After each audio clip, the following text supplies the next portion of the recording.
So,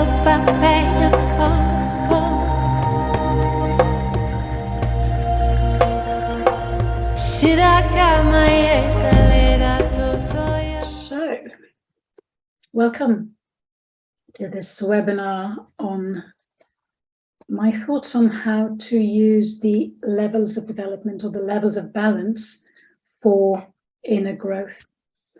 Because I think the levels are undertaught to begin with, and even as they're taught, I think that they are often taught as a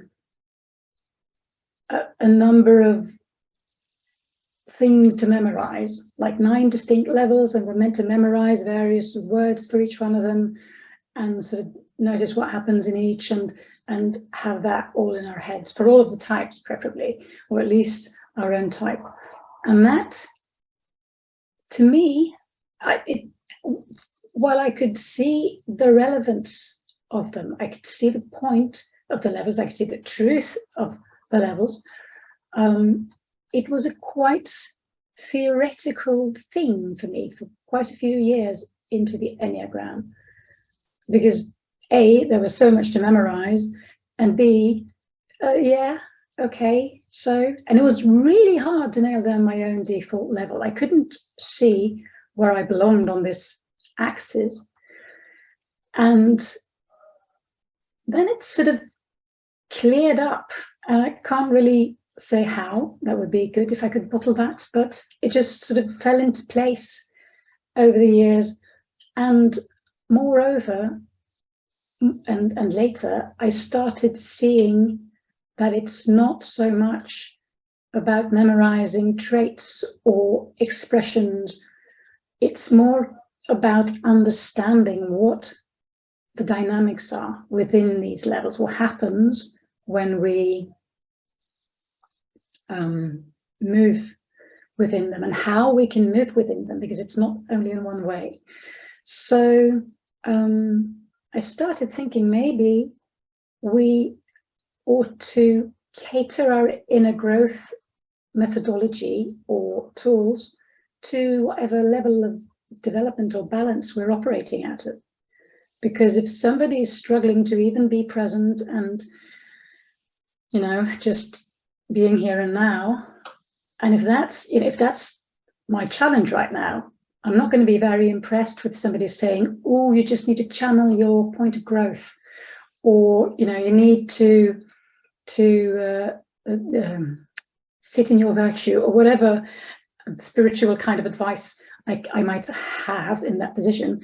I'm not going to be particularly helped by them, because that's just going to be words to me. It's not going to be anything that I can practically address.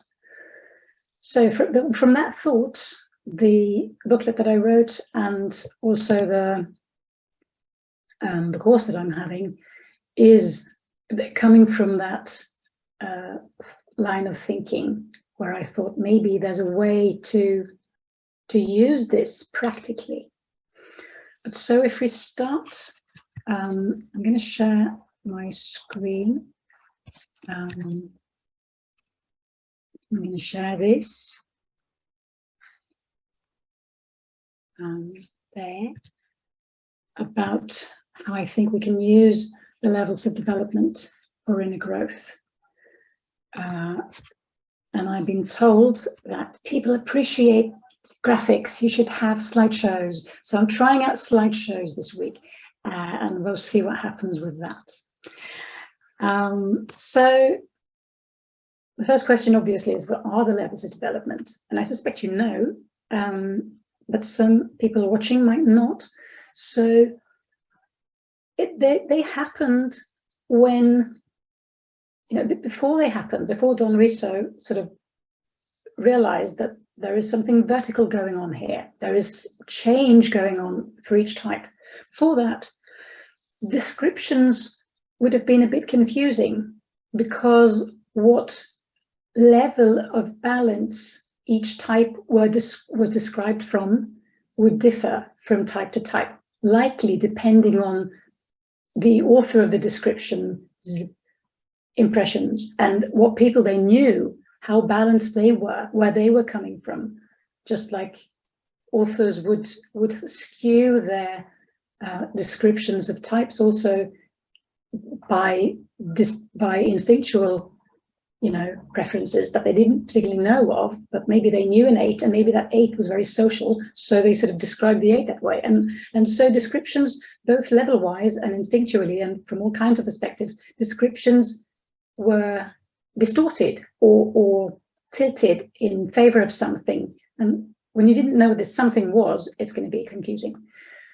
So what Dawn realized was that, wow, I seem to be able to discern 9 different levels. Would you look at that? For each type that are different. I mean, we can have the same type can be a saint. I mean, ones or multiple types, obviously, can be real saintly in the real sense. And they can be villains and dictators, and so how could this be the same personality type? That sounds weird on the one hand, but then it didn't sound so weird, because if the type just sort of dictates or talks about the motivations and what it is that we are seeking, like in the depth of our being, without even possibly knowing it ourselves, if that's what type's describing, then then those things will have a different expression depending on lots of other stuff, which then turned out to be the levels of development.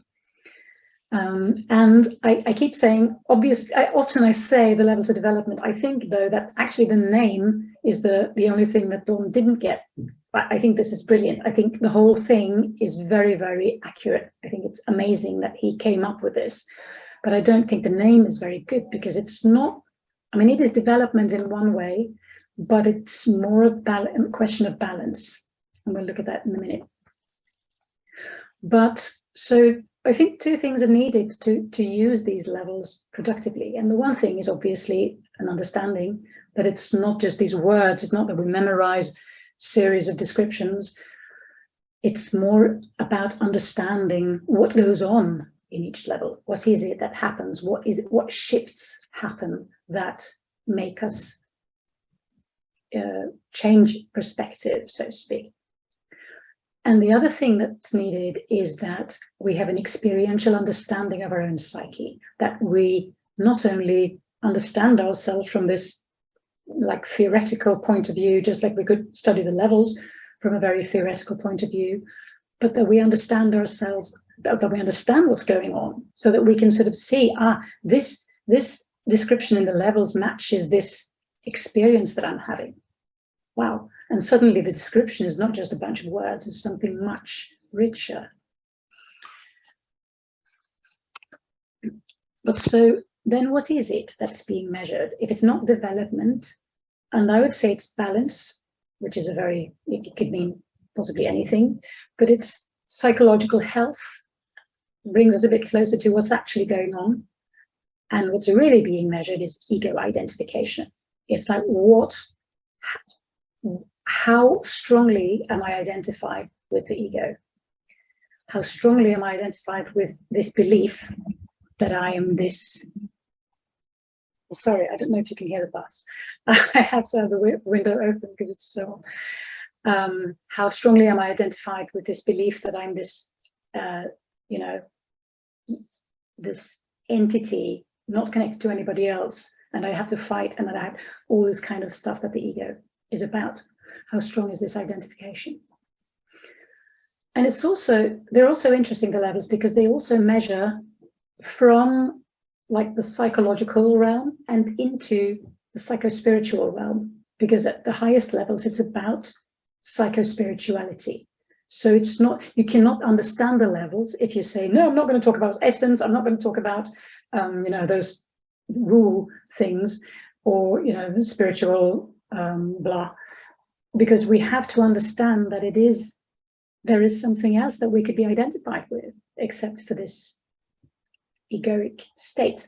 And if we can't see that or accept that, then the levels won't make sense to us. But also, they're measuring, obviously they're measuring this balance, let's call it that. but we're not in the same state of balance throughout the day. We're not going to be, you know, in exactly the same temperature of reactivity or whatever. So we have like two level gauges, let's say, within us. One is what's called the center of gravity. That's our default level. That's the level that we sort of default back to when nothing much is happening. If we have a special up one day because something really good is happening and we're sort of wow, or we are brought down by lots of stress or problems or, you know, all kinds of bad things happening, and so we sort of sink down. But it's like we have this peg in a board of wood with 9 holes in it, and we have a peg, and that says here's the level of here's your default level, the center of gravity. But we also have a little elastic band in this peg that can sort of go up or down from the peg. So in a day or a week or even a month, I can sort of be in a more freer, more balanced, more, you know, good, or, you know, happy, whatever you want to call it, state. And the descriptions of some healthier levels than my usual default might apply more to me when I read them or look at them. But that doesn't really change, because what happened was I had a good day, or I got promoted, or somebody said they loved me, or whatever. And so I change depending on our outer circumstances. And that doesn't really change my peg. It doesn't make me a more evolved person. It makes me behave like a more evolved person, which is nice. Or I can have shit things happen to me, which make me behave like a not so evolved person for a day or an hour or whatever. But that doesn't really change my center of gravity. So we have the two. We have the day-to-day fluctuations, and we have the center of gravity changes, which are much harder to come by, both directions actually, which is good. And also, it's worth mentioning, these levels represent identification. They don't represent happiness. Somebody said to me, oh, how this is, I've been at such a low level for so long, I feel shit and I'm depressed. And it's like, well, it's not necessarily the same thing.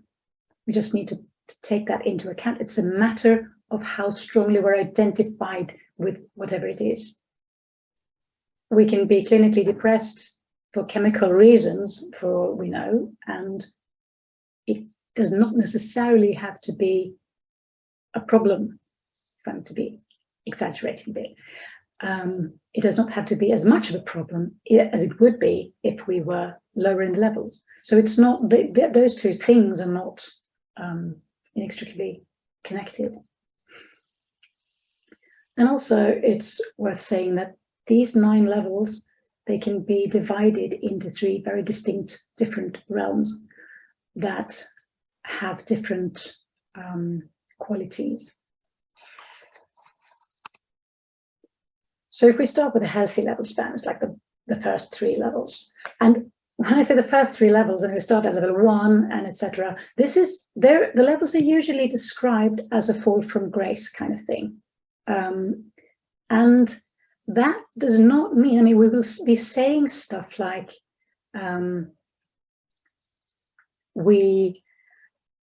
sorry, I just realized I have no watch timepiece. We would be saying stuff like, we would be expressing it as if we come from an upper level and descend downwards. Like when we descend into the average realm, we no longer remember blah, blah, blah. That doesn't mean we ever did, consciously, as adults even. It doesn't mean that. It just means that on a schematic level, it's sort of that way goes. It's like when we're born, technically, we're 100% identified with essence. We have no ego. We haven't developed an ego to identify with, so we can't be identified with the ego. But then our job for the first few years of life, quite a few years of life, is to crystallize this ego, and that we're meant to do that. So that's not a bad thing. But then, so we're going to get identified. So once we realize there is such a thing as the Enneagram, and we start looking at these levels, we're not likely to be a level 1 when we do that. So just remember that the chronological expression is not necessarily what we've been experiencing. So anyway, in the healthy level span, we have the level of liberation, obviously the first level. And in this state, all three centers are in balance. I'm quite firmly grounded in my essential nature, and my inner resources just flow quite uninhibitedly. It's with ease. It just happens. And as far as the ego is concerned, at this level, is just a practical tool for being in the world, for relating to stuff. I'm this entity, and I'm taking the bus from here to there. I need, but it's not something that I, in the slightest, identify with. But what might happen is that this ego bit still can just sort of plant the idea in my head that you need to uphold this flow of resources. You need to uphold this, these essential gifts that you have. You need to, they're not, don't take them for granted. And it sounds like good advice, possibly. And if I do buy into that, I find myself at level 2. And level 2 is the level of psychological capacity. Still, fairly good level to be at. Very nice, no complaints. There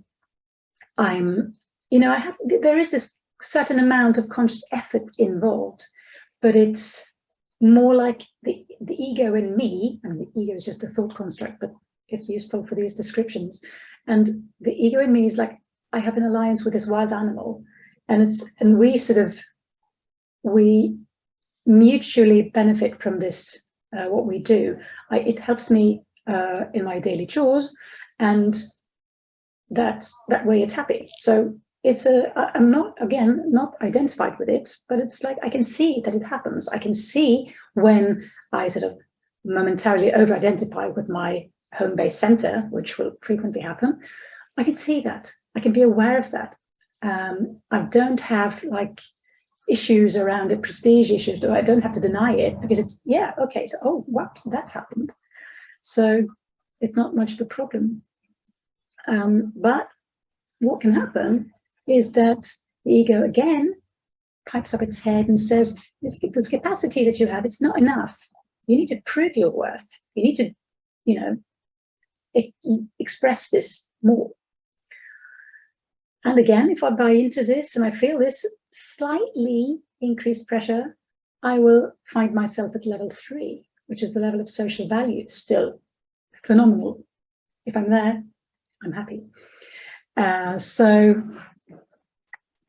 What happens at this level, it's called the level of social value. I think this is this, I call it the activist level sometimes.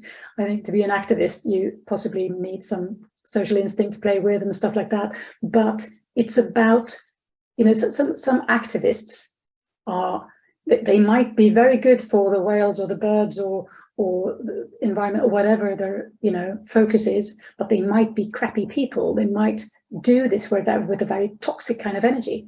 When you're at level 3, if you're doing these kind of things, it's not with toxic energy. It's like, wow, you're putting your gifts that you still know that you have and that still flow, you put them into this, but it's something bigger usually than you in different ways. It doesn't have to be connected to the social instinct, but it's, I think you might get it.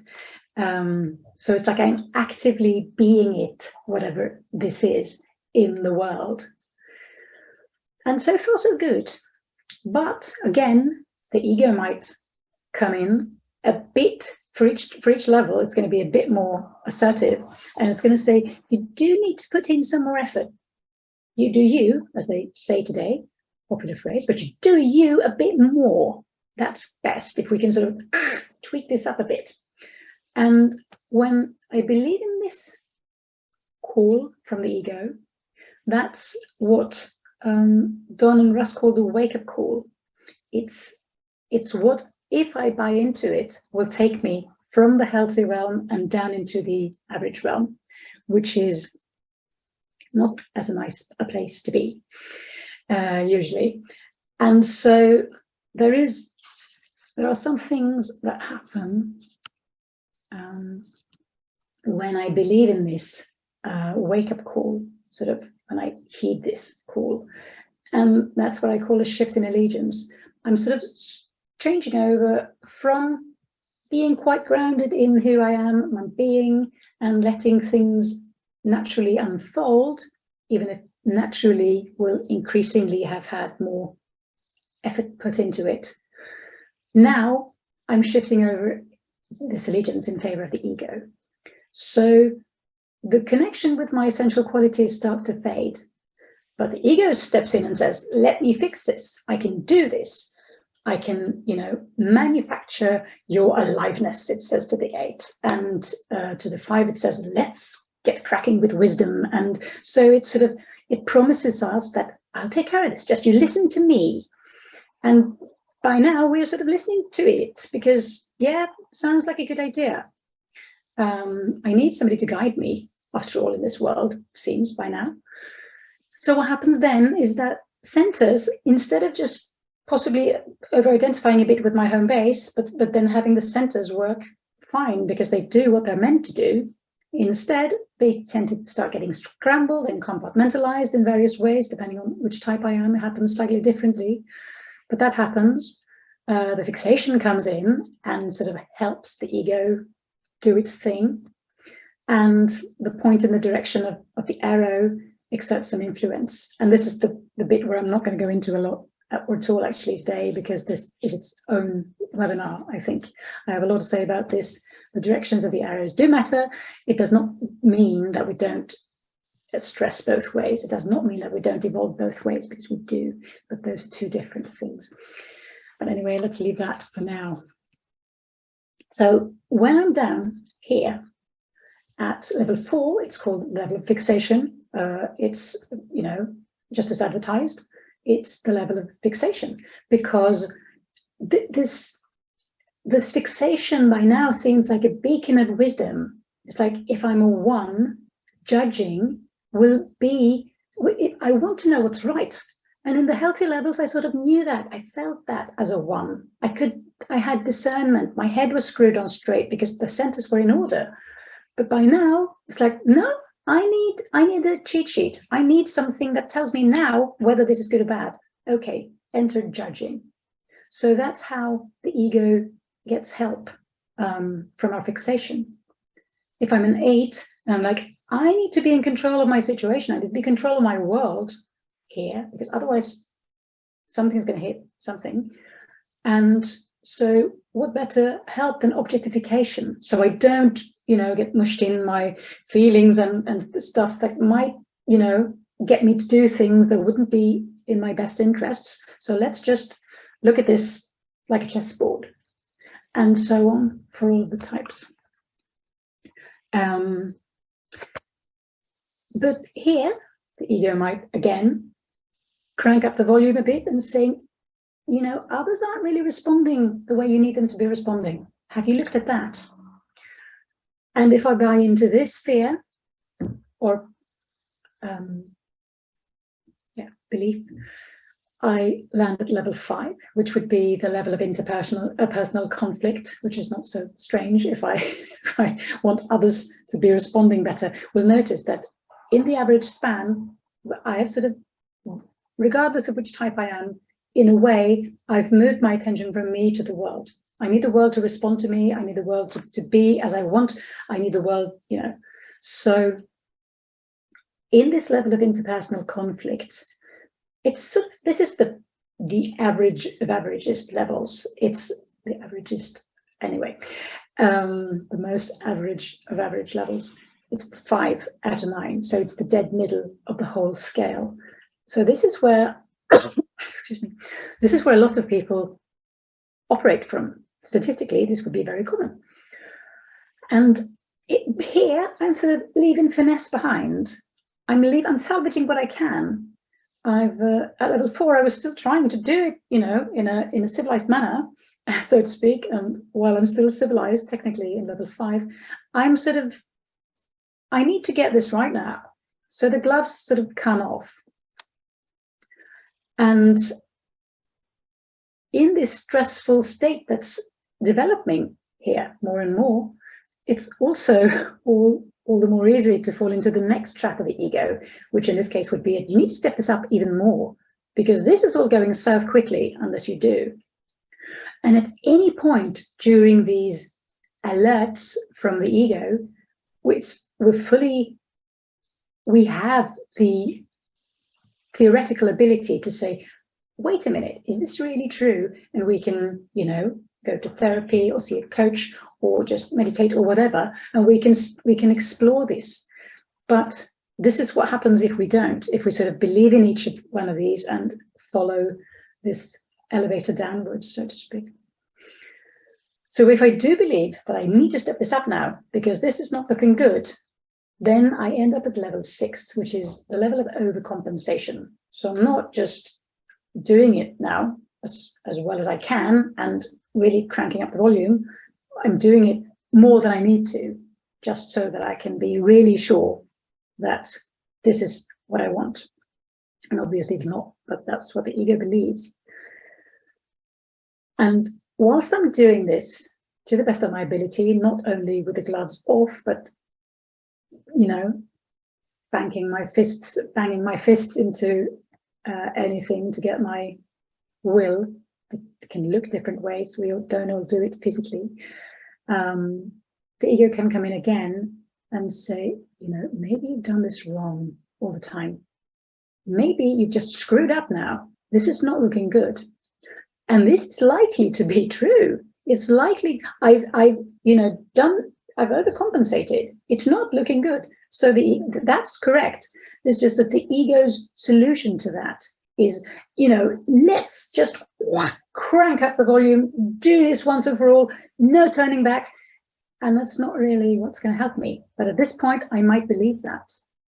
And if I do, I have believed what Don and Russ called the red flag fear, which is the red flag fear for the simple reason that if I do believe in it, it's going to put me in the unhealthy realm where it's no fun. So if I do believe this red flag fear, I'm shifting into clinical pathology, actually, just mild to start with. And by the way, this is, again, if I move this peg, if I'm really down here, if this is my default, I can bop down to level 7 in a day if something really awful happens and I get just fall into reactivity, and then I just wake up in a couple of hours and think, what happened? But that's not the same thing. So this is what I'm talking about now, is when it actually is my center of gravity. And so by now, I'm going to be increasingly incapable of turning things around unaided. I'm going to need help to do this, because the connection with any essential qualities is completely out the window by now. And the ego sort of putting on blinders to just do its thing with as little scrutiny from any other faculties as possible. So here, all sensors will scramble, not just 2 of them, which was what happened for the secondary types before, or the compartmentalization. If I'm a primary type, this is a whole teaching of its own, will just get worse. So everything will be more extreme. And I have a hard time believing that this can be fixed, or that there is help to be had, or that I'm worth this help if there were help to be had. So I'm not in a really good place here. And so if this ends up to be actually my default, then I will need outside intervention to change that. I will need a therapist or, you know, some kind of help, usually professionally, to get out of there. And I think what I'll do is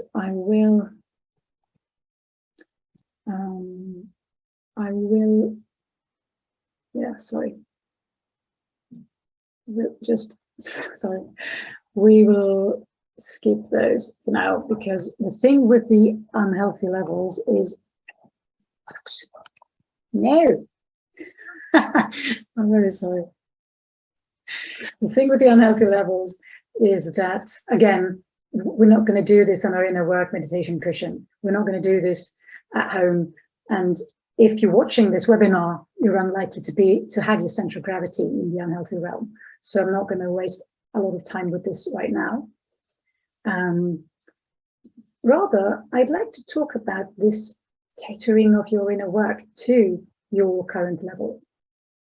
because people will say, I don't know what my default level is. As I said, that was a very hard thing for me to nail down for quite a lot of years. And I'm not sure what that was. Maybe it's just, it gets very cloudy when you start looking at yourself, because the ego has all kinds of defenses to see this. But then there is a difference between what I, for this purpose, call scheduled work and spontaneous work. And I mean, obviously we can call this whatever, but what I mean by scheduled work is when I do sit every Monday night, or I go to my coach or whatever, without having any particular issue right now. Then I might want to work from the perspective of what I know about my center of gravity or my default level. But for spontaneous work, which is any work, even if it's scheduled, where I have a current issue to look at, big or small, but something happened in the day, or I had a row with my spouse or child or, co-worker, and I want to look closer at this, then it's not so important where my center of gravity is. It's more important, what's the reactivity I'm experiencing right now? What happens? How intense is my fixation? How strongly is the scrambling of the centers or the compartmentalization playing out? And I can look at this, and perhaps I notice that I'm actually 2 levels down from where I usually am, which doesn't really matter, because it's good in the way that it tells me how I could go about my work. So for addressing unhealthy levels, it's, if it's your own, just call somebody who can help you. If it's a friend, don't try to help them yourself. Don't try, do try to help them if you can, but you're not going to fix them.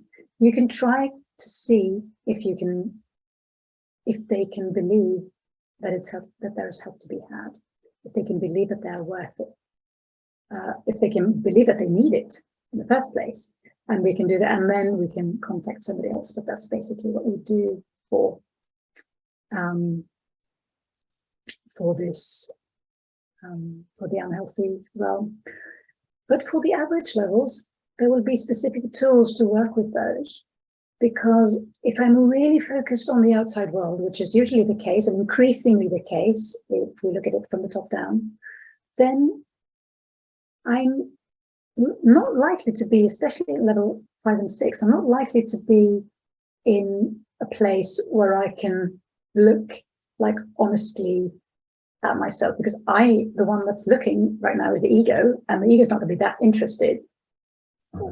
Sorry, the ego though can be persuaded to experiment with a thought, to see, okay, how is this that I'm believing right now, is that actually true? Or it can be directed to focus on, instead of everything that's not working in my life right now, can you see something that's working in the way that you want it to? Can we just find, and so we can use different ways to sort of not coddle the ego, but to butter it up a bit. So it's going to be more cooperative for the work that we will conduct. And those are very specific for the average levels. I have them in the booklet, and I'm going through them in the course, and it's like, you can obviously find your own. It's not that they are written in stone. It's just that you need to make sure that you're not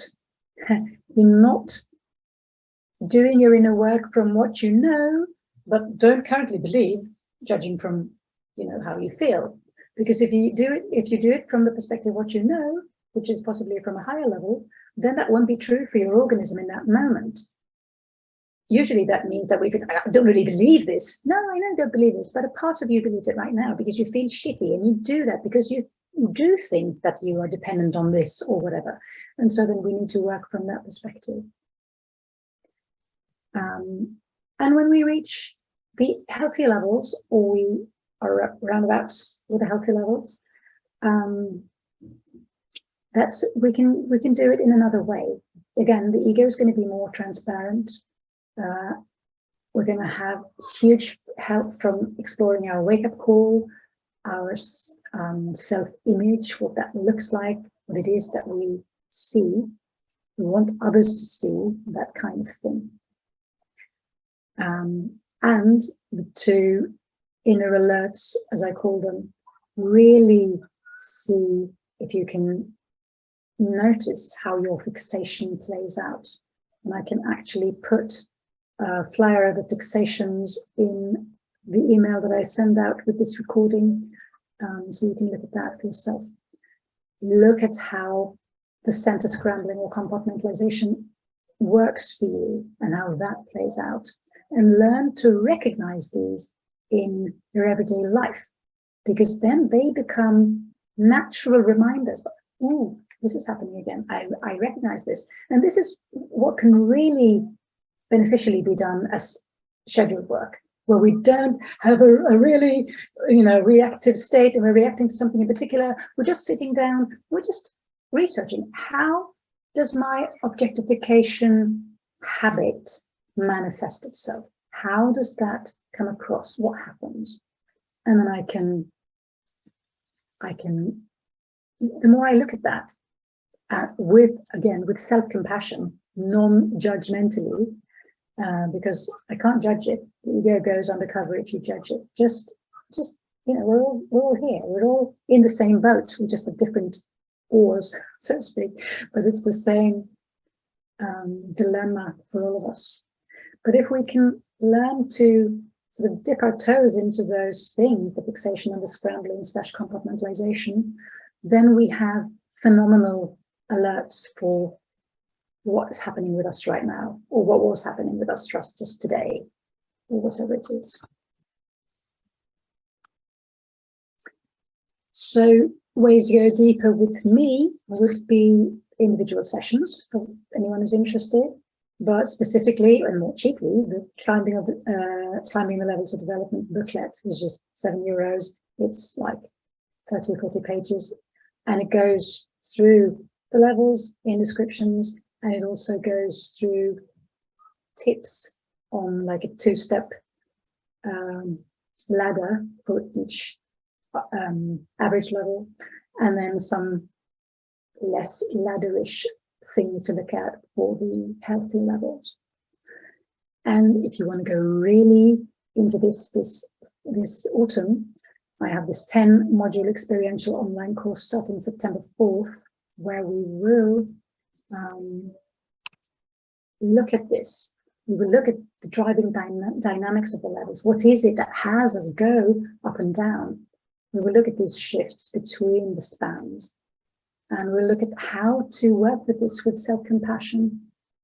And again, just like I talked about, we'll look about the impact of the passion. I didn't mention that as much today.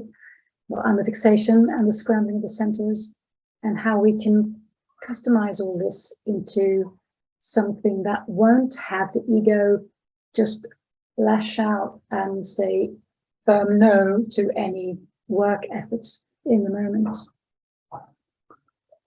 So that will happen again starting on September 4th.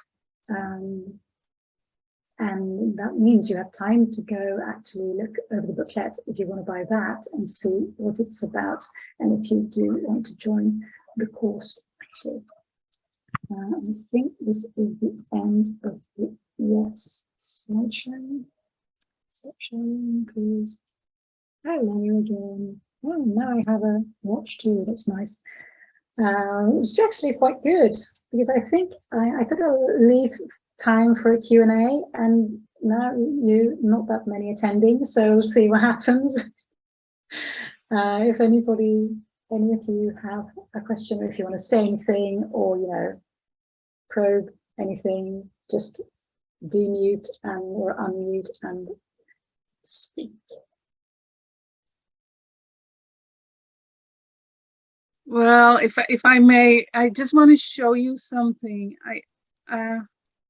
This is my Enneagram So I'm really, what I'm saying is I'm very interested in those development levels.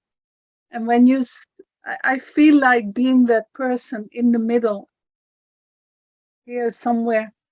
And all these levels, I have no idea.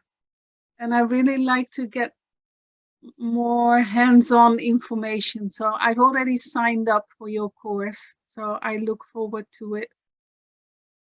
And yeah, the practicality of it, that is really my interest. So yeah, just sharing. Thank you.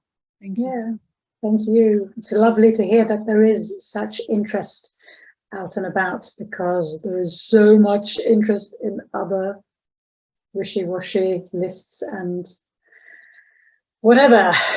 So it's nice that people are interested in the real stuff. Mm. I really like this idea of the scheduled versus spontaneous work. I kind of liken it to like a climate versus like a weather.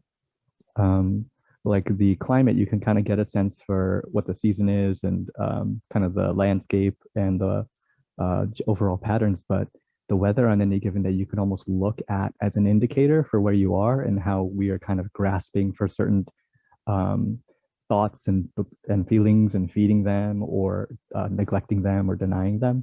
And it becomes a really interesting question to say, no matter what level of development you're at, you have this tool of like self-observation. Do you think that as much as we always have blind spots, do you think like the capacity for self-observation changes as we're going through the levels of development? Yes. The answer is yes, I do. And that's really because self-observation, while we can observe self in two ways, which I'm sure you're aware of because you're that kind of, I've seen your posts. So we can observe self from the felt understanding that what we're observing and who observes it is not the same thing. That vanishes. Technically, it would vanish as soon as you enter the average levels, as the climate, as the center of gravity, because when you identify with the ego, then you're not. Then the ego is going to be the one who's watching, and the ego is going to be more resistant to watching, and at least more strongly selective to what it prefers to be watching, and again who it prefers to be watching, because whatever, I'm not the problem here, you are the problem, you do this and that and this and that. And so self-observation, where is that going to get me? And then I might be a 4 or I might be whatever, but it might look like I'm doing self-observation, but I might be doing self-storification or self-grandeur, all kinds of things that are not quite self-observation. But some types and some people might more successfully presume to be doing that and seeming to be doing that at lower levels, even though they're actually not. I think that's the way I'd put it.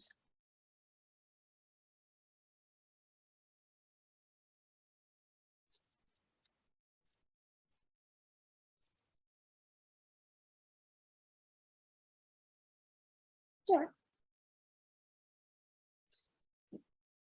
So it's too bad for everybody else who wasn't here.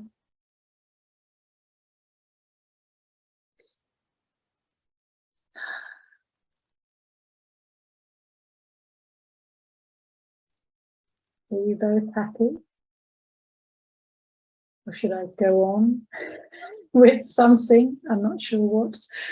And we can really just call it a webinar and round it off. I need some time to digest and Yeah. That's usually the case. And I think I might know because you were in the webinar on Thursday. But if you know Res, Yeah. Rosine, we are going to launch the name at this point is Practical Enneagramma Live with Res and Cicci, or Cicci and Res, and we will be doing a monthly thing.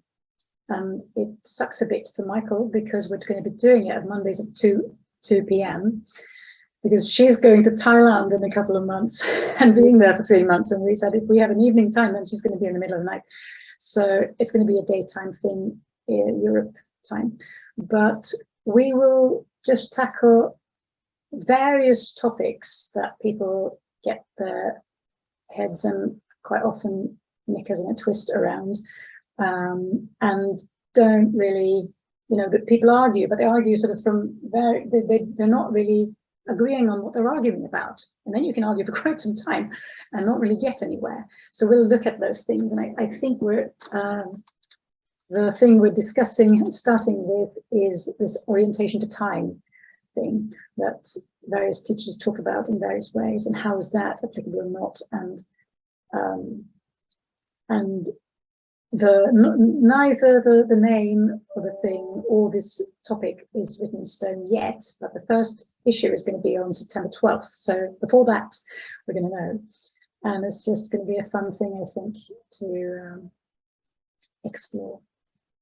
Yeah, I remember Rest, and she gave the link to the Facebook site, something Enneagrammer, something, and Or Enneagram.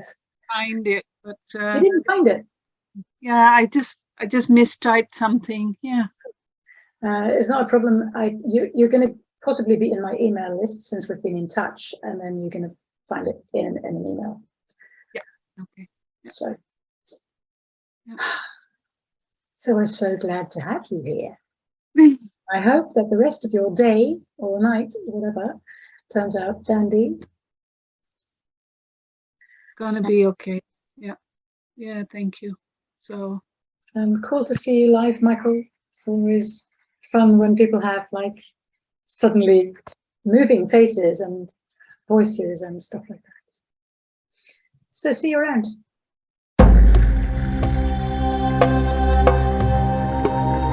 Get amores, get a copa pega poco, si da cama e acelera tutto amore.